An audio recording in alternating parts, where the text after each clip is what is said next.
Hey guys, it's SabersMan31, and today I got a hobby box of 1011 in the game Between the Pipes, and this is what I got.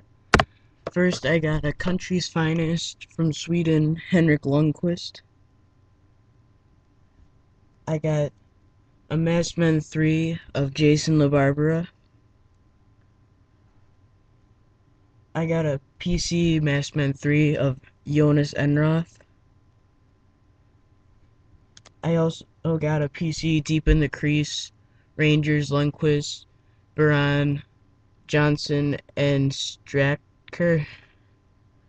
It's PC because of Baron. He was a Saber at one point.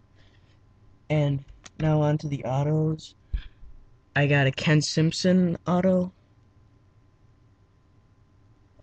I got a Jonathan Bernier auto.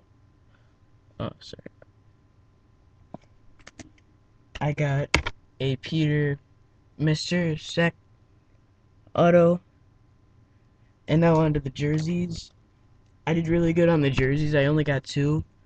I got a Mika Kiprusoff jersey black, which is pretty nice. And the best card I got was a Showdown card out of 39, and it is Ladislav Tretiak and Tony Esposito. It's really good. Tony Esposito probably make it book a lot. I mean, high. And yeah, thank you for watching, guys. Please tell me what you think in the comments, and peace out.